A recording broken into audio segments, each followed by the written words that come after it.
Oke, halo selamat malam sober atau sobat bersinar. Di sini kami bertiga, aku Adila Ajeng Lestari dan rekanku. Dan aku Dogi.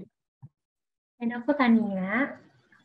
Nah, kami semua di sini akan menjelaskan mengenai materi ekonomi yaitu akuntansi dagang. Nah, untuk pembagiannya aku bakal ngejelasin tentang HPP dan selanjutnya nanti dilanjutkan sama Lucky dan juga dilanjutkan sama Tania. Nah, untuk materi yang pertama aku bakalan jelasin tentang HPP atau harga pokok penjualan. Langsung aja kita ke perhitungan HPP. Oke, di sini udah tertera atau tertulis berbagai macam rumus dari HPP. Jadi, HPP itu adalah mungkin rumus akhir atau rumus final dari semuanya. Kita harus tahu dulu nih, untuk mengetahui dari laba kotornya itu, kita harus menghitung penjualan bersih dikurangi sama HPP-nya. Nah, untuk rumus yang kedua, kalau misalnya kita pengen mengetahui penjualan bersih, berarti kita harus dulu nih eh, tahu dulu penjualannya itu harganya atau angkanya seberapa, nanti dikurangi sama biaya angkut yang udah tersedia, juga retur penjualan dan dikurangi juga sama potongan penjualan.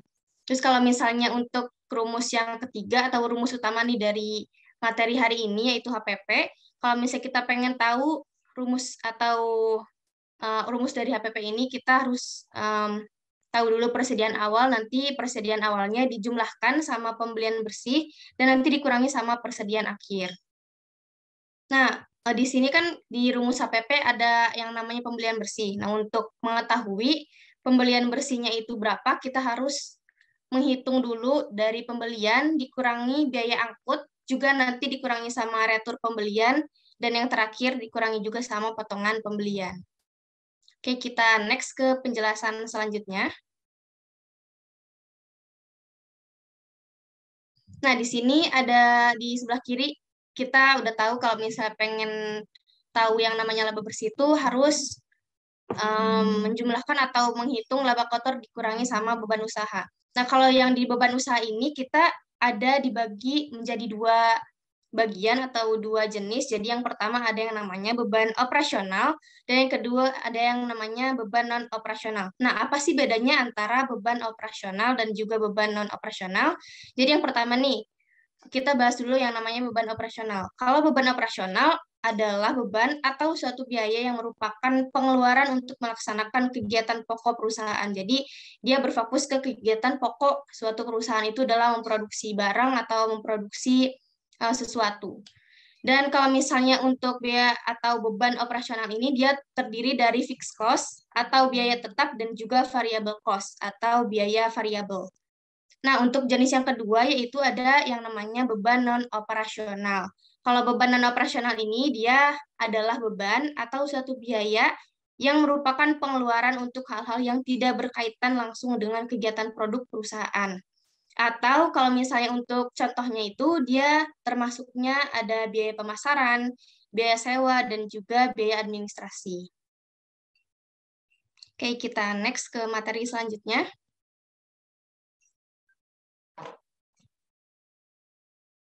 Oke, kita langsung aja nih ke latihan soal, karena tadi kita udah tahu rumusnya apa aja dan tahu jenis beban-beban itu apa aja, kita langsung terapkan ke latihan soal. Nah, untuk latihan soal yang pertama tuh diketahui PT Dagang Terus memiliki data sebagai berikut. Jadi datanya di sini tertera yang pertama ada pembelian sebanyak 30 juta, terus yang kedua ada beban angkut pembelian 500.000, ada retur pembelian 2 juta, ada PBD akhir 4.500.000 dan HPP 32.500.000. Nah, untuk pertanyaan atau yang dicari dari soal ini adalah hitunglah PBD awal dari perusahaan tersebut. Nah, untuk jawabannya ada di slide berikut. Nah, untuk jawabannya kita pakai rumus yang HPP. Jadi, untuk HPP itu ada PBD awal plus pembelian bersih minus PBD akhir. Nah, untuk pembelian bersih itu kita harus menghitung dulu. Jadi, untuk pembelian bersih dia pembelian dikurangi biaya angkut dikurangi retro pembelian, dan juga dikurangi potongan pembelian. Nah, karena di soal tadi nggak ada yang namanya potongan pembelian, berarti kita tinggal hitung aja pembelian dikurangi biaya angkut dikurangi retro pembelian. Nah, meskipun di rumus itu ada yang namanya potongan pembelian, tapi kalau misalnya di soalnya nggak ada potongan pembelian, berarti tinggal dihitung aja yang ada di soal tersebut. Jadi nggak perlu pusing-pusing, tinggal hitung aja sesuai rumus yang udah ada. Jadi yang tadi tinggal aja kita hitung dari pembelian dikurangi biaya angkut, pembeliannya itu 30 juta, biaya angkutnya 500.000, terus retro pembeliannya 2 juta. Nah, berarti di situ pembelian bersihnya udah diketahui sebanyak 27.500.000. Tadi HPP-nya udah diketahui di soal, sebanyak 32.500.000 tinggal dimasukin aja. Terus sama dengan PBD awal ditambah tadi pembelian bersih. PBD awal itu adalah yang dicari atau yang ditanyakan dalam soal. Jadi kita tetap tulis di situ PBD awal. Nah, untuk pembelian bersih yang udah diketahui, kita tinggal dipindah ruas aja. Karena kan kita di sini carinya PBD awal. Berarti PBD awal dipindah ke ruas kiri. Nah, untuk yang ruas kanannya kita pindah yang HPP. HPP-nya tadi 32.500.000 dikurangi sama pembelian bersih yang udah kita hitung tadi. Dari rumus pembelian, dikurangi biaya angkut, dikurangi retro pembelian, hasilnya 23 juta. Berarti tinggal dikurangi aja nih untuk PBD awalnya. 32.500.000 dikurangi 23 juta, hasilnya 9.500.000. Nah, gitu aja teman-teman. Jadi, sebenarnya simple dan tinggal dihitung aja. Oke, kita langsung next ke soal selanjutnya. Nah, di sini ada yang namanya data tambahan untuk PT Dagang Terus. Di sini udah tertera berbagai biaya yang ada. Jadi, yang pertama tuh ada yang namanya penjualan bersih sebanyak 75.350.000, dan selanjutnya dia ada berbagai biaya operasional. Jadi ada biaya bahan baku 750.000, terus ada biaya gaji 15 juta, ada biaya listrik, air dan telepon 3.500.000, dan terakhir ada biaya iklan sebanyak 1 juta. Nah, untuk yang ditanyakan atau yang dicari dalam soal itu adalah hitunglah laba bersih dari perusahaan tersebut. Oke, untuk jawabannya langsung next ke slide selanjutnya. Oke, di sini kalau misal kita pengen tahu atau pengen cari yang namanya laba bersih, kita harus kurangi dari laba kotor minus beban operasional. Nah, dari sini kita langsung cantumkan aja rumusnya. Jadi, laba bersih sama dengan laba kotor minus beban operasional. Di laba bersihnya kita tinggal kurangi aja 75 juta tadi sama 32.500.000. Nah, itu yang HPP-nya. Jadi kalau misalnya untuk 750.000, 15 juta, dan lain-lain itu dia kalkulasi dari seluruh atau semua biaya. Tadi kan ada biaya listrik, biaya gaji, dan biaya lain-lainnya. Dia termasuk ke dalam beban operasional. Jadi nanti laba kotornya itu yang udah dijumlahkan, yang tadi 75 juta sekian dikurangi 32.500.000 itu kan udah dikalkulasikan. Jadi hasilnya 42.850.000, dan tinggal dikurangi aja sama total keseluruhan dari beban operasional, yaitu 20.250.000. Nah, untuk hasilnya berarti dia laba bersihnya 22.600.000. Nah, mungkin itu aja teman-teman untuk penjelasan dan juga contoh soal dari HPP atau harga pokok penjualan. Nah, selanjutnya mungkin akan dijelasin sama Lucky sebagai materi lanjutan dari akuntansi dagang ini. Nah, terima kasih. Lucky, time is yours. Oke, jadi sebenarnya abis ini yang lanjut bukan Lucky ya guys. Yang lanjut aku dulu, nanti baru yang terakhir ditutup sama Lucky. Oke, jadi buat materi selanjutnya aku bakal jelasin soal metode pencatatan akuntansi perusahaan dagang. Nah, jadi dalam pencatatan akuntansi perusahaan dagang itu ada dua metode yang biasa kita pakai. Yang pertama itu metode perpetual, terus yang kedua metode periodik. Nah, buat tahu bedanya apa, mungkin aku bakal langsung jelasin satu persatu. Oke, jadi kita mulai dulu dari metode perpetual. Jadi apa sih itu metode perpetual?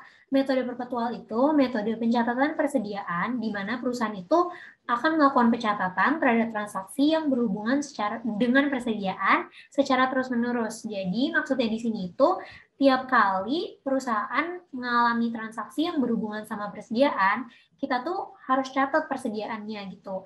Misalnya nih, transaksi yang berhubungan sama persediaan tuh apa aja sih? Ada pembelian, penjualan gitu. Mungkin aku kasih contoh aja nih. Kalau misalnya kita jual barang, berarti kan persediaan barang dagang kita berkurang nih. Makanya itu harus kita catat di jurnalnya. Karena persediaan barang dagang itu saldo normalnya di debit, kalau berkurang berarti persediaan barang dagangnya dicatat di kredit. Dan gitu juga sebaliknya buat pembelian. Kalau pembelian kan berarti persediaan barang dagang kita tambah tuh, dan saldo normalnya di debit kan, ya udah berarti tinggal dicatat persediaan barang dagang di debit. Mungkin nanti untuk contoh yang lebih detailnya lagi bakal aku kasih lihat di slide berikutnya. Nah, terus metode perpetual ini kira-kira ada kelebihan gak sih? Pastinya ada guys, karena kalau misalnya kita pakai metode perpetual, kan kita tiap ada transaksi yang berhubungan persediaan itu, kita selalu catat kan, mau persediaan kita masuk, naik, atau persediaan kita keluar, berkurang, itu kan kita selalu catat. Nah, kelebihannya itu, jadi kalau misalnya kita udah di tanggal-tanggal akhir nih, kita tuh nggak perlu ngitung lagi, nggak perlu ngitung secara fisik gitu. Barang yang tersedia di kita tuh sisanya berapa, karena kita bisa lihat dari setiap transaksi-transaksi yang kita catat gitu kan, kita lihat persediaan barang dagangnya berkurang segini, bertambah segini, nah kita bisa lihat dari situ. Itu mungkin itu aja untuk metode perpetual, aku bakal lanjut ke metode berikutnya. Oke, nah jadi yang kedua itu ada metode periodik. Bedanya sama metode perpetual itu apa? Jadi kalau metode periodik ini tuh dia nggak catat persediaan barang dagangnya. Jadi kalau misalnya tadi kan metode perpetual tuh tiap ada barang dagangnya masuk, kita catat, dia bertambah gitu di debit. Dan kalau misalnya dia berkurang gitu, dia keluar, dicatat juga di kredit. Nah, periodik tuh beda. Jadi kalau periodik itu dia nggak ngaruh ke persediaan barang dagangnya. Misalnya nih, aku kasih contoh lagi. Kalau tadi kan pembelian, kalau misalnya kita tambah, kalau kita beli, kita kan bakal nambah tuh persediaan barang dagangnya. Berarti dicatat di debit persediaan barang dagang gitu, karena kan bertambah. Nah, tapi kalau misalnya pakai periodik ini, dia tuh persediaan barang dagangnya nggak dicatat. Jadi nanti debitnya adalah akun pembelian. Mungkin kalau misalnya kalian masih bingung, aku bakal tunjukin nih tabelnya. Nah, jadi di sini ada tabel perbandingan dari metode perpetual sama periodik. Nih, jadi kalian bisa lihat nih, di sini tuh ada banyak banget transaksi yang terjadi di perusahaan dagang. Dan tiap transaksinya itu, jurnal entry-nya juga beda gitu, antara perpetual dan periodik. Mungkin aku bakal jelasin secara singkat, dimulai dari yang tadi aku udah sebut-sebut nih, pembelian. Nah, kalau misalnya pembelian, kalian lihat di sini nih, kan ada dua tuh, bisa lewat tunai atau kredit gitu. Karena kan kita beli bisa pakai kas atau bisa ngutang. Nah, jadi kalau di perpetual, karena aku bilang tadi dia ngaruh ke persediaan barang dagang, kalau kita beli, persediaan barang dagang kita tambah kan, karena kita beli barang gitu. Nah, berarti dia bertambah persediaan barang dagang di debit gitu. Kreditnya karena kita bayar pakai kas atau kita bayar pakai utang, ya udah berarti kas sama utangnya bertambah di debit gitu. Nah, beda sama periodik. Kalau periodik itu karena aku bilang tadi dia nggak ngaruh ke persediaan barang dagang, debitnya kita nggak perlu catat persediaan barang dagang, kita catatnya pembelian aja gitu. Pokoknya kalian tuh harus ingat kalau perpetual itu dia ngaruh ke persediaan barang dagang, kalau periodik itu enggak. Nah, tapi beda lagi nih kalau misalnya penjualan. Kalau penjualan itu di bagian perpetual itu tetap dicatat nih kayak periodik, ada kas sama penjualan. Tapi bedanya sama periodik, kalau periodik kan gini aja nih, kas sama penjualan. Kalau perpetual itu karena dia ngaruh ke persediaan barang dagang, jadi kita harus catat beban pokok penjualannya nih. Ini tuh buat tahu kira-kira kita tuh udah jual barang yang harganya tuh berapa aja sih kalau dikalkulasiin gitu. Misalnya nih, kita jual barang secara kas sekian, ya udah berarti kita masukin ke sini kas penjualan. Tapi barangnya itu kan ada nilainya juga. Nah, itu dimasukin ke sini persediaan barang dagang sama beban pokok penjualan. Gitu juga dengan transaksi-transaksi lainnya, misalnya ada retur, potongan, terus biaya angkut gitu. Nih aku mungkin kasih contoh dikit ya. Kalau retur penjualan itu kan berarti tadinya kita jual barang, tapi barangnya diretur, berarti kan kita dapat barangnya balik gitu. Jadi tadi meskipun tadi dia berkurang di kredit, pas kita dapetin lagi, karena dia nambahin barang dagang kita lagi, makanya persediaannya muncul lagi di debit gitu. Jadi sebenarnya tinggal dibalik aja. Terus kayak yang tadi kan, sebenarnya kita terima kas ya, tapi karena retur berarti kan kita balikin lagi kasnya ke orang yang jual. Makanya kas kita berkurang di kredit, terus di debit muncul retur penjualan. Itu kalau perpetual. Kalau periodik ya udah tinggal ambil yang dua ini aja, yang atas, yang persediaan barang dagangnya nggak usah dicatat gitu. Terus mungkin selebihnya kalian bisa baca-baca dari tabel ini. Oke, kayaknya segitu aja buat penjelasan materinya. Kita bakal langsung masuk ke latihan soalnya. Nah, mungkin aku bacain dulu. Jadi, di soalnya tuh dijual barang dagang sebesar 4.500.000 dan kita terima tunai 20% dari 4.500.000 ini. Nah, sedangkan sisanya itu dengan syarat 2/10 N per 30. Nah, mungkin kalian bingung nih, ini apa sih? Tadi aku juga belum jelasin ya kayaknya. Nah, tapi kalian gak usah takut, gak usah panik. Ini tuh simpel aja sebenarnya. Kalau kalian ketemu syarat kayak gini, itu artinya orangnya itu ngutang ke kita gitu. Jadi gimana cara bacanya? 2 itu 2% alias ada potongan 2%, 10-nya itu apa? 10-nya itu 10 hari. Jadi kalau misalnya orang itu bisa ngelunasin dalam waktu 10 hari, dia bakal dapat potongan sebesar 2% gitu. Nah, tapi ini dicatatnya nanti aja pas pelunasan. Gitu juga kalau misalnya ada pembelian. Nah, kalau N per 30 itu apa? Artinya utang ini harus dilunasin dalam waktu 30 hari gitu. Nah, terus di sini ada keterangan juga nih, beban pokok yang dijual itu sebesar 3.800.000. Nah, udah deh. Terus abis itu soalnya ada dua, kita harus bikin jurnal yang perpetual sama yang periodik. Oke, mungkin kalau kalian mau mikir bisa di-pause dulu videonya, tapi aku bakal langsung lanjut ke jawabannya. Nah, jadi ini jawaban buat jurnal yang perpetual. Aku ulang lagi nih. Jadi kan kita tadi jual barang dagang, harganya 4.500.000. Tapi kita baru terima tunai itu 20%. Berarti kas kita bertambah sebesar 20% dari 4.500.000. Nah, berapa sih itu? Ya udah kalian tinggal kaliin aja nih. 20% dikali 4.500.000, dapatnya segini, 900.000. Nah, terus sisanya kemana? Sisanya itu karena dia orang ini ngutang ke kita, berarti kan piutang kita bertambah. Ya udah 4.500.000 dikurang 900.000 berapa? Segini, 3.600.000. Terus abis itu sisanya masuk ke penjualan. Nah, terus abis itu karena ini perpetual, berarti kembali lagi dia mengaruh ke persediaan barang dagang, atau di sini aku singkatnya sebagai PBD ya.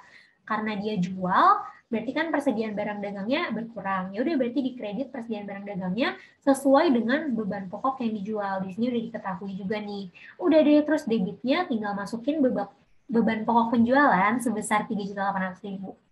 Gitu. Jadi intinya buat yang barang dagangnya dijual berapa itu kalian lihat dulu, terus kalian masukin ke kas sama piutangnya. Karena kebetulan kan di sini dia bayarnya pakai dua hal ya. Yang pertama kas 20%, terus sisanya ngutang gitu. Jadi ada dua akun tuh, ada kas sama piutang. Tapi mungkin bisa aja ada yang langsung lunas atau semuanya dia utang gitu 100%. Itu bisa juga. Nah, terus habis itu nanti setelah kalian udah catat yang si 4.500.000 ini, baru kalian lihat yang ini beban pokok yang dijualnya berapa, terus masukin ke debit bebannya, beban pokok penjualan, terus dikredit persediaan barang dagang. Nah, itu buat yang perpetual. Sekarang kita bakal masuk ke yang periodik.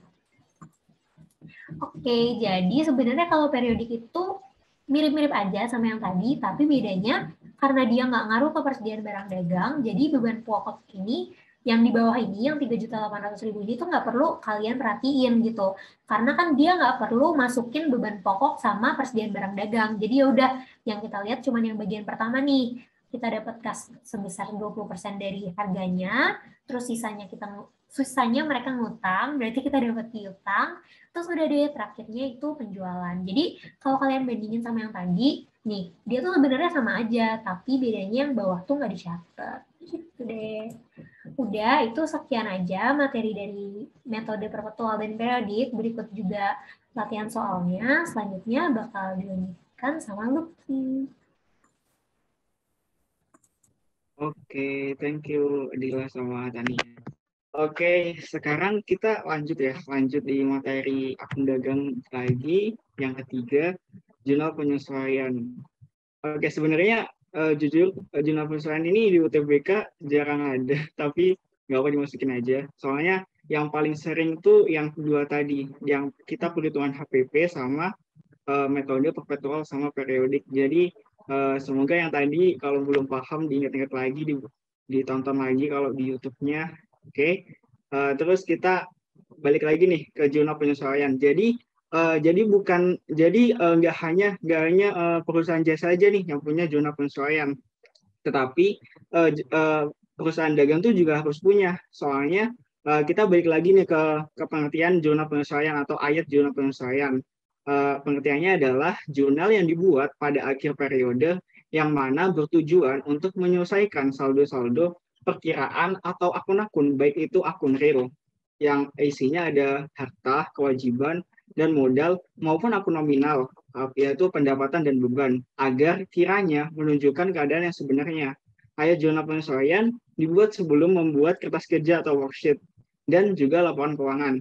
Jadi secara sederhana, mungkin kalau kalian ribet memahaminya ya, jurnal penyesuaian itu jurnal yang dibuat oleh sebuah perusahaan atau seorang akuntan untuk menyesuaikan saldo-saldo sehingga dia tuh mempresentasikan keadaan sebenarnya. Jadi kadang ayat-ayat atau ayat saldo perusahaan tuh belum sama dengan aslinya. Nah, ini jurnal penyesuaian ini fungsinya di situ.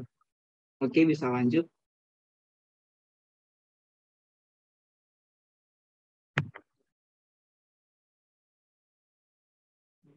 Oke. Nah, sebelumnya kalian kan sudah belajar nih tentang jurnal penyesuaian di perusahaan jasa. Sebenarnya secara umum masih sama sih, masih sama gimana akunnya, gimana jurnalnya tuh masih sama beberapa. Mungkin aku bakal refresh pikiran kalian dulu gimana cara penulisan jurnal ayat penyesuaiannya. Contohnya nih, misalnya ada penyesuaian di bagian perlengkapan, kita tuh pasti nulisnya tuh di bagian debit itu ada beban perlengkapan. Terus yang di bagian kredit ada perlengkapannya. Jadi ini udah kayak fix gitu loh. Udah pasti kalau kalian nggak mau pusing, kalau ada soal ada penyesuaian perlengkapan, itu nanti pasti jurnal penyesuaiannya nih di debitnya tuh pasti beban perlengkapan dan di kreditnya perlengkapan. Jadi kalau misal kalian besok nih UTBK udah pusing terus lupa materinya. Tapi kalian ingat nih yang di debit, coba kalian pilih pilihan yang di debitnya tuh beban perlengkapan sama perlengkapan. Nah itu mungkin kalau kalian nggak bisa, ini bisa jadi patokan gitu loh. Beberapa ambil aja pilihan yang debitnya beban perlengkapan, kreditnya perlengkapan. Itu kalau udah mepet banget ya, tapi dosain jangan mepet, jadi dipelajarin. Jadi ini udah pasti kayak gini ayatnya. Jadi debit beban perlengkapan, yang di kredit perlengkapannya. Nah, ada lagi beban asuransi dibayar di muka. Nah, ini bisa ditulisnya sebagai harta. Jadi ada dua metode nih, yang bawahnya juga ada beban asuransi dibayar di muka, tetapi dicatat sebagai metode beban. Nah, kita bahas yang pertama dulu nih. Beban asuransi dibayar di muka, kalau kita mau mencatat sebagai harta, kita tuh ntar kita perhitungannya berarti kita mencatat beban-beban yang udah kita pakai gitu loh. Ya bulan-bulan yang udah berlalu. Jadi ntar jurnalnya tuh di debitnya beban asuransi, yang di kreditnya asuransi dibayar di muka.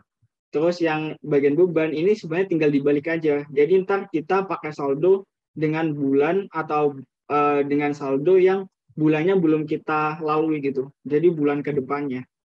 Itu. Terus ada pendapatan diterima di muka, dicatat sebagai hutang. Jadi ini sama. Jadi jurnalnya tuh sewa diterima di mukanya di debit, kreditnya tuh pendapatan sewa. Terus ada metode lagi, pendapatan diterima di muka, dicatat dengan metode pendapatan.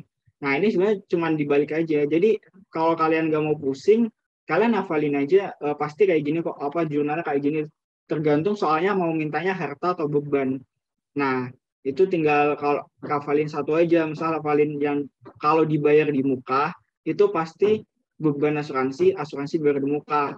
Kalau misal harta berarti bebannya di debit, terus asuransinya di kredit. Ntar kalau misal hafalin itu aja, ntar kalau misal di bebannya kan kita tinggal balik aja tuh, asuransinya di debit, bebannya jadi di kredit, gitu aja. Jadi simple aja mikirnya. Terus yang di pendapatan, hafalin satu aja juga, misal hafalin yang sebagai hutang ya. Hafalin aja yang berarti kalau sebagai hutang nih pendapatan diterima sebagai hutang.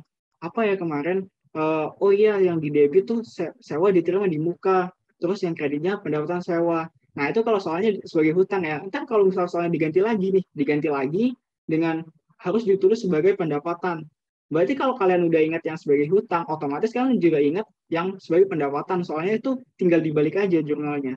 Yang awalnya sewa diterima di muka di debit, itu ntar balik aja di kredit. Yang pendapatan sewa awalnya di kredit, balik aja di debit. Gitu aja. Sebenarnya simple. Ya ini cuma refresh pemikiran kalian aja. Ini sudah dipelajarin di jasa juga. Sama kok. Terus ada beban yang harus dibayar nih.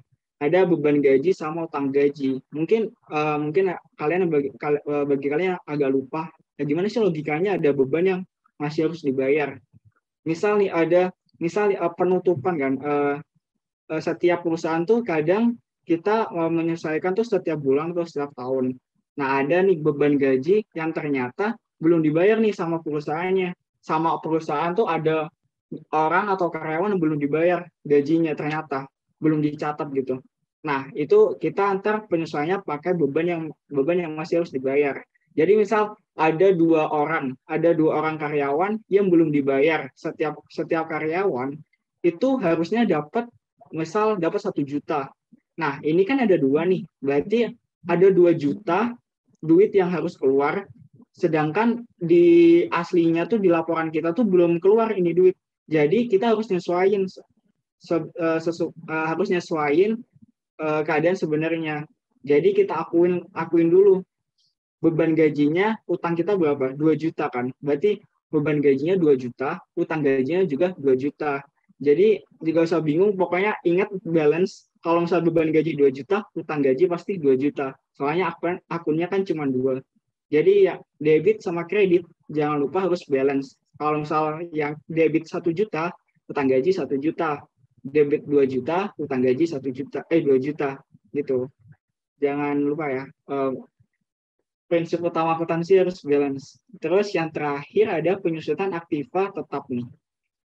Beban di sini penyusutan aktiva tetap tuh sebenarnya hampir sama dengan perlengkapan. Jadi logikanya kalau misal kalian punya gedung, terus gedung ini diperkirakan gedung ini punya harga misal 10 juta, misal dikirakan 10 juta aja deh, gedung 10 juta, terus diperkirakan gedung ini masanya tuh cuma 10 tahun. Jadi setiap tahun tuh gedung itu pasti bakal menyusut sebesar 10 juta dibagi 10. Jadi setiap tahun gedung itu bakal menyusut 1 juta. Nah, penyusutan aktiva tetap, misal ditanya penyusutan pada tahun penyusutan gedung berapa, beban penyusutannya tuh kita udah cari kan tadi, 10 juta dibagi 10 tahun, 1 juta. Berarti beban penyusutan itu 10 juta, dan ini yang ingat ya, ini kadang beberapa ada yang salah. Kalau misal aktiva tetap ya, nama lain aktiva tetap tuh kadang kalau misal di SMA tuh masih peralatan gitu, peralatan. Nah, kalau misal penyusutan peralatan atau aktiva tetap, itu kalian di kreditnya tuh nggak boleh peralatan ya. Ingat, nggak boleh peralatan.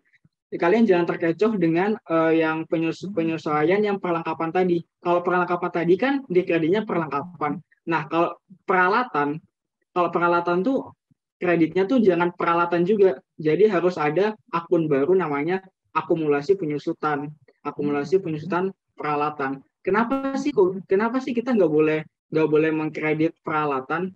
Soalnya kita kan nggak bisa ngilangin gedungnya kan. Jadi cuman masa harganya gitu loh. Kayak misal gedungnya tadi kan 10 juta.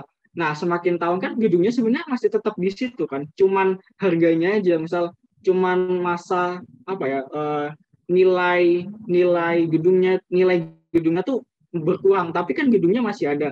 Beda sama perlengkapan. Kalau misal perlengkapan setiap tahun kan pasti bakal habis. Nah, maka dari itu kenapa perlengkapan tuh boleh kita mengkredit perlengkapan? Karena setiap tahun itu perlengkapan tuh pasti ada yang berkurang dan habis gitu. Sedangkan kalau peralatan, kita nggak bakal mengkredit per akun peralatan karena peralatan tuh nggak bakal habis. Yang berkurang tuh nilainya aja. Peralatannya tuh tetap ada sebenarnya. Gitu. Itu mungkin itu refresh sedikit. Boleh lanjut.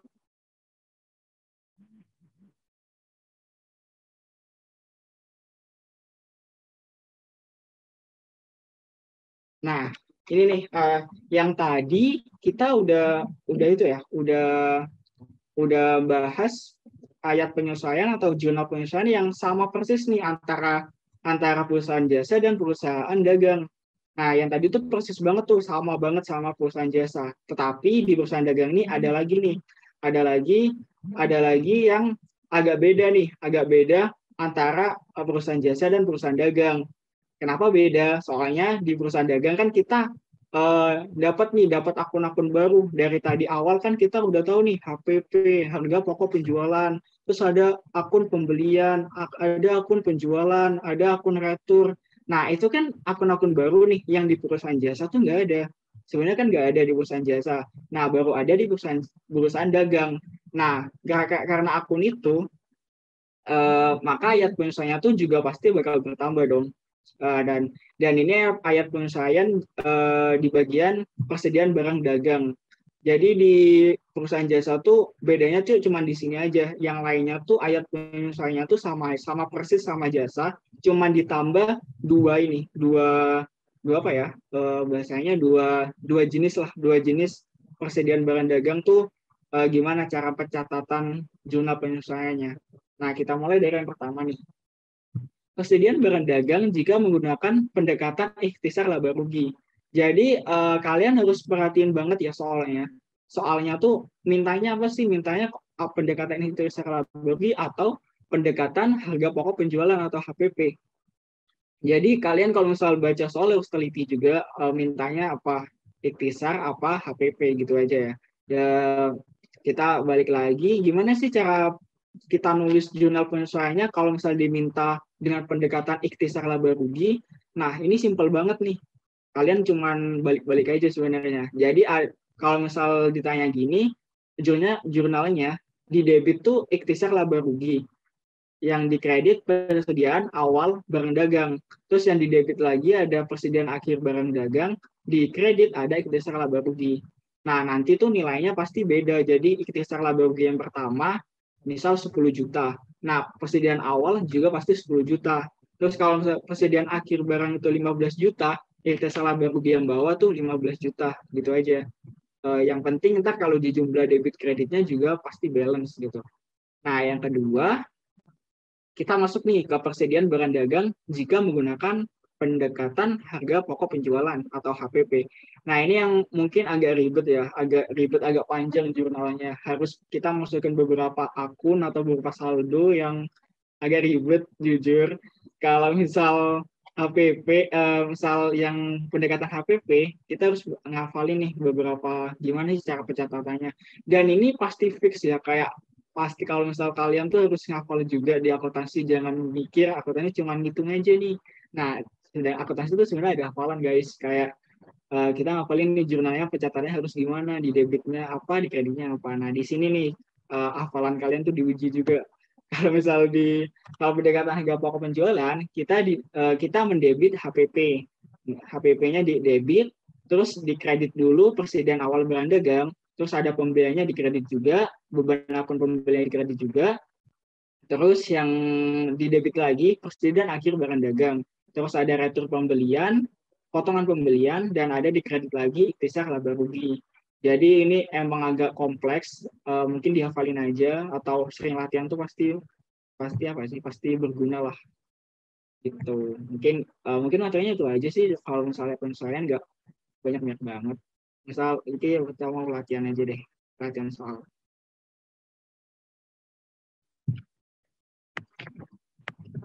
Oke.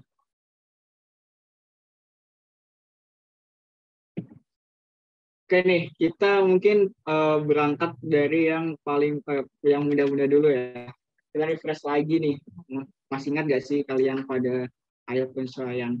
Ini kita baca. Pada tanggal 1 Juni 2013, saldo akun perlengkapan berjumlah 3.500.000. Pada akhir periode perlengkapan yang tersisa berjumlah 500.000 aja. Buatlah jurnal penyesuaian sesuai informasi di atas. Nih, sebelum kalian menjawab, kalian ingat-ingat nih, kemarin jurnal perlengkapan gimana ya? Tadi yang aku jelasin, kalau perlengkapan, kita pasti mengkredit apa ya? Perlengkapan itu kan pasti habis. Berarti kita boleh dong mengkredit perlengkapan. Nah, kita kan sebenarnya belum tahu nih, perlengkapan saldonya tuh berapa di jurnalnya. Nah, kita cari dulu nih. Boleh next?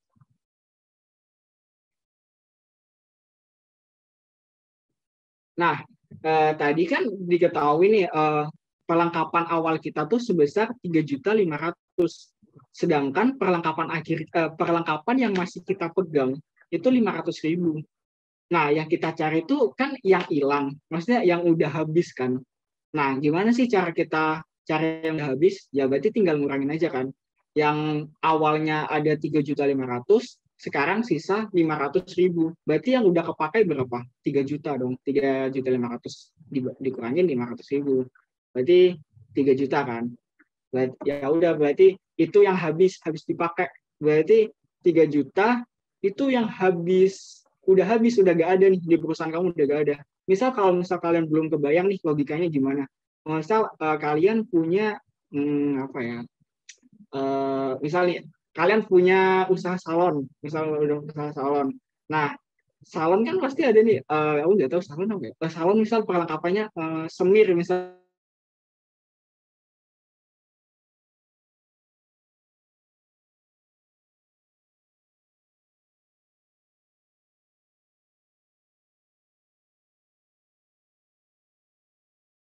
Semir rambut kalian tuh tinggal 500.000. Nah, kalian kan tinggal cari tuh berapa sih semir rambut yang udah kalian gunakan ke customer.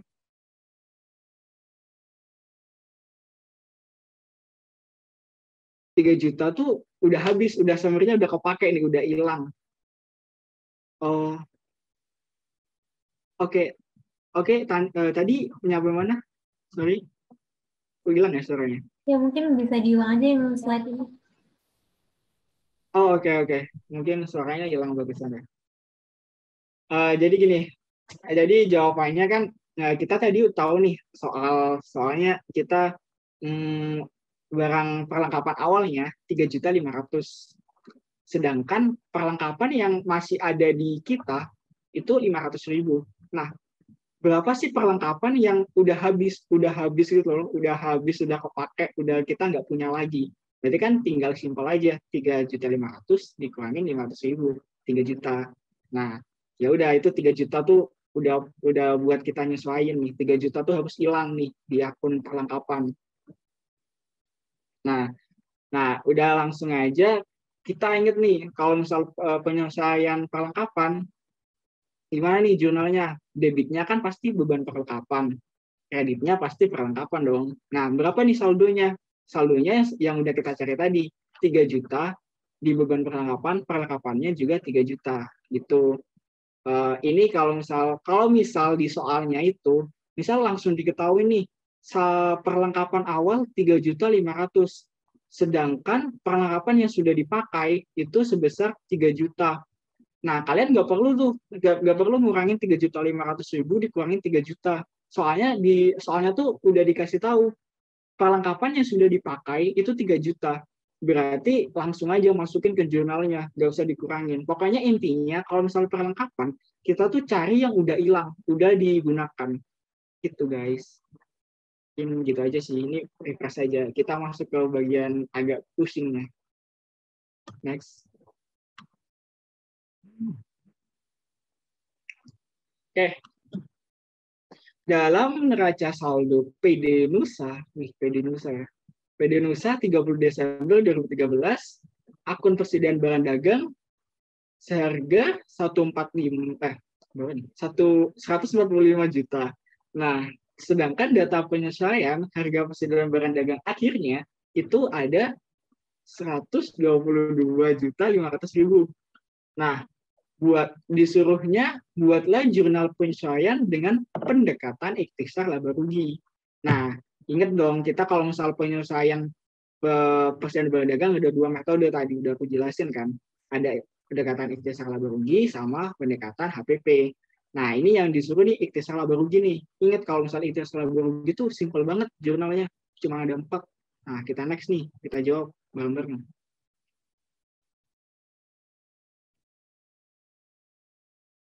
Nah, jurnalnya ingat ikhtisar laba rugi. Sebenarnya kalau misalnya mau bikin jurnal kayak gini, kalian isi dulu sih yang persediaan barang dagang awalnya tuh berapa. Tadi kan udah disebutin di soalnya. Persediaan barang dagang awalnya tuh 145 juta, terus persediaan barang akhirnya tuh 122.500.000. Nah, kalian posisiin tuh sesuai jurnal yang di tabel tadi. Kalau awal tuh di kredit, akhir tuh di debit. Nah, pasangannya setiap persediaan tuh pasti ikhtisar laba rugi. Ya udah sama gitu. Kalau udah awalnya di kredit, pasangannya ikhtisar laba rugi di debit. Saldonya sama 145 juta. Nah, kalau misalnya persediaan barang dagang akhir, kita taruhkan di debit nih, 122.500.000. Nah, pasangannya apa nih?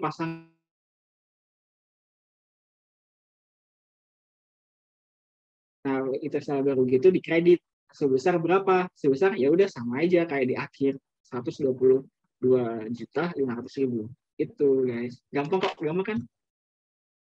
Next. Oke.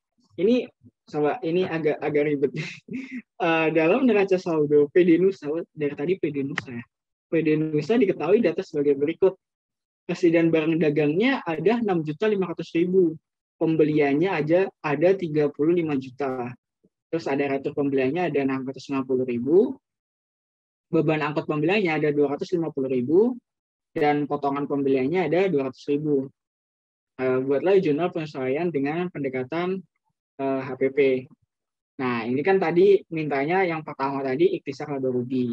Sekarang mintanya pendekatan HPP. Nah, kalian harus mungkin buka lagi catatan tadi yang udah dicatat. Gimana sih pendekatan HPP? Kan panjang tuh. Apa aja mungkin nggak inget. Ya udah, kita lanjut langsung jawab aja ya. Nah, gini jurnal penyesuaiannya. Jadi sebenarnya simple banget.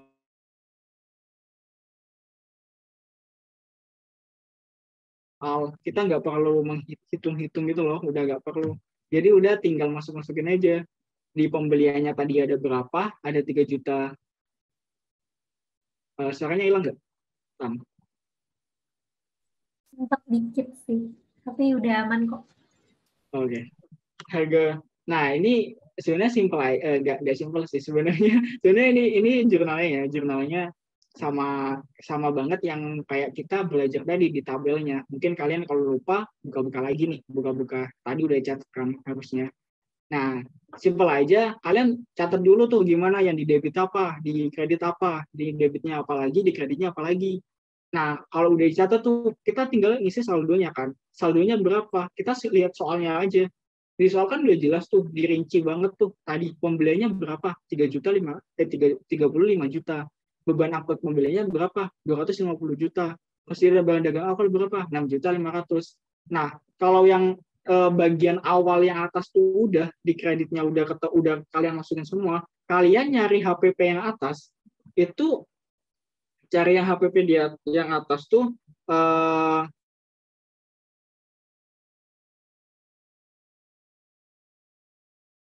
35 benar deh. Ya benar-benar 35.250, 6.500.000. Nah, itu dijumlahin aja entar ketemu HPP yang atas. Terus yang bawah tuh 650.000. Potongan pembeliannya 200.000, persediaan barang dagang akhir itu 10 juta. Terus yang dikredit harga pokok penjualan. Bentar deh. Ini kayaknya dikredit bukan harga pokok penjualan deh. Harusnya ikhtisar laba rugi. Setahu aku. Kayaknya salah ketik aku. Harusnya ikhtisar laba rugi ya, di kreditnya tuh ikhtisar laba ruginya sebesar 10.850.000. Ini dari mana nih 10.850.000?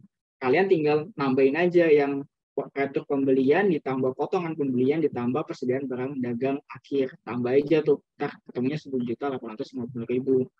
Nah, udah seimbang semua kan, udah debit creditnya udah seimbang kalau ditotalin, ya udah berarti benar jurnal kalian. Itu. Mungkin gitu aja sih latihan soalnya ya. Mungkin tak Oh, oke. Mungkin itu aja yang aku yang bisa latihan soal. Mungkin kalian di rumah bisa coba-coba lagi nih tentang akuntansi dagang. Soalnya akuntansi dagang tuh jujur aja kalian harus belajar juga, nggak boleh ngeremain. Kalau gara-gara kadang ada yang bilang akuntansi dagang keluarnya dikit kok, mungkin nggak ada yang keluar, tapi jangan anggap lah mungkin ada yang dua yang keluar juga itu. Nah, itu bagus banget lah nilainya kalau dua bener kan lumayan untuk di UTBK. Jadi pelajarin aja. Ini cuma dikit aja kok. Ini masih sebagian kecil di dagang yang kita bertiga jelasin tuh cuman yang emang sering keluar aja di bagian dagang. Ini nggak yang jurnal biasa, jurnal entries, jurnal tuh nggak dijelasin emang karena nggak bakal keluar juga di UTBK. Yang dijelasin itu yang pasti keluar lah, yang sering keluar di UTBK. Jadi kita harap kalian tadi udah dengerin banget, terus kalau dengerin banget udah paham banget, kalau misal nggak bisa ntar diulang-ulang lagi boleh. Ya udah mungkin itu aja, boleh next.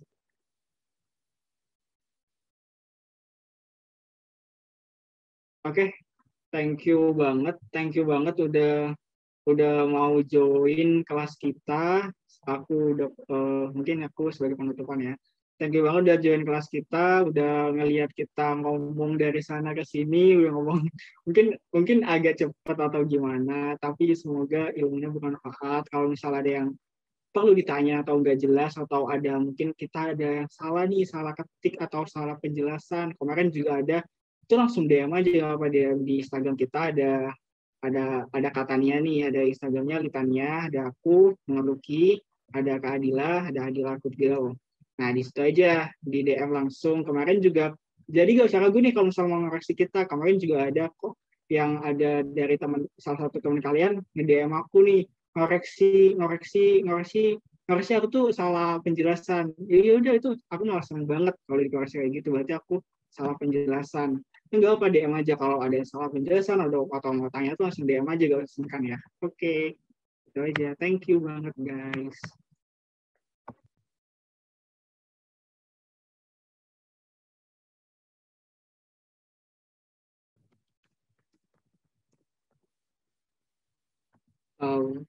Gimana Tania sama Adila ada yang mau diomongin disampaikan ke teman-teman?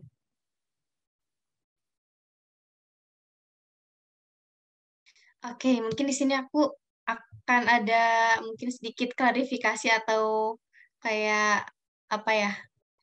Jadi di situ tuh di awal kayak ada salah gitu rumusnya, ada salah satu rumus gitu nih di awal, mungkin bisa di scroll lagi Tania. Nah, jadi di sini kan tadi udah dijelasin panjang lebar dan kita udah bahas soal juga. Jadi kan tadi rumusnya tuh dikurangi biaya angkut. Jadi sebenarnya bukan dikurangi tapi ditambah aja. Tapi untuk alur pengerjaannya sama aja, nanti tinggal ditambahin berarti biaya angkut bukan dikurangin. Jadi kalau untuk alurnya tuh sama aja, tinggal berubahnya tuh tadi kan kalau tadi dikurangi sekarang ditambah gitu aja sih. Cuma di situ aja ada klarifikasi sedikit. Mungkin dari Tania ada klarifikasi lagi nggak? Sih, kalau dari aku udah. Mungkin bisa di close lagi, Luki. Gimana tadi ada lagi atau enggak? Udah kok, udah. Oh udah, coba deh ini coba gara-gara itu mungkin aku mau jelasin yang soalnya mungkin ada teman-teman tadi yang bingung juga kalau misalnya diklarifikasi gitu, soalnya berubah gak sih Kak jawabannya? Coba kita kasih tahu. Ini ya. Nah ini soalnya kan tadi udah soalnya ini tetap sih. Nah jawabannya nih kita kan di situ nulisnya tadi sesuai kita salah ketik ya. Ini harusnya kan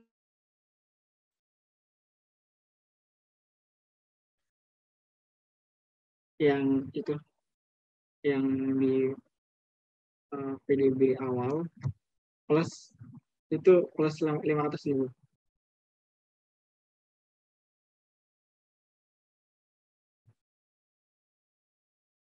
Oh, putus ya soalnya.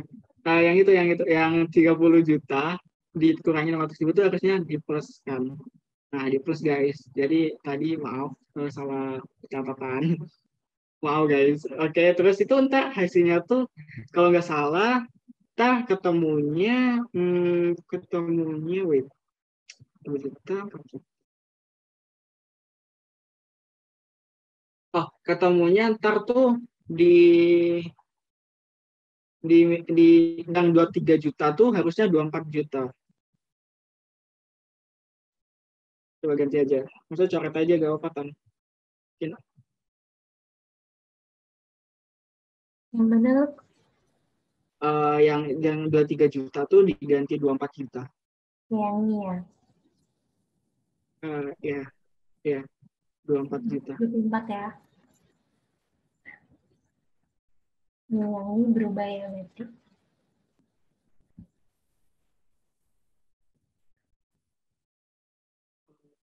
Oke, terus yang 27.500.000 tuh harusnya 28.500.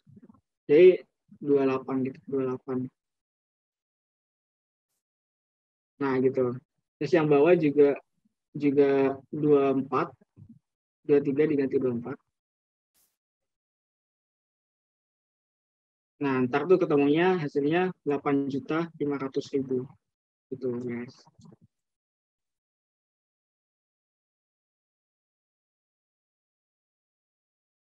Ketik ya salah manusia. Oke guys, maafin Maaf juga ya. ini udah dibenerin kayak gitu, intinya Yes, cuman sorry ganti guys. plus minus saja. Oke guys, ntar kalau misalnya masih bingung, udah tadi aja DM atau apa gitu, free, feel free. Oke, udah itu aja. Ada yang mau disampaikan lagi? Dari aku cukup. Ya mungkin dari aku juga udah cukup, tapi sekali lagi maaf ya guys kalau tadi kita membuat salah. Semoga kalian nonton sampai akhir ya, jadi kalian bisa tahu kalau yang bener kayak gimana. Udah sih itu aja. Mungkin udah kan ya, kita bisa tutup. Ini boleh banget ya yang mau bantuin bersinar, bisa ke Bitly-nya aja langsung. Oke, kalau gitu sekian dari kita. Makasih udah nonton, semangat terus. Semoga kalian nanti sukses juga di SBMPTN-nya. Kita tunggu kalian keterima di PTN impian kalian. Semangat, dadah. Semangat guys, Oke, udah. makasih guys. Oke guys. Bye-bye.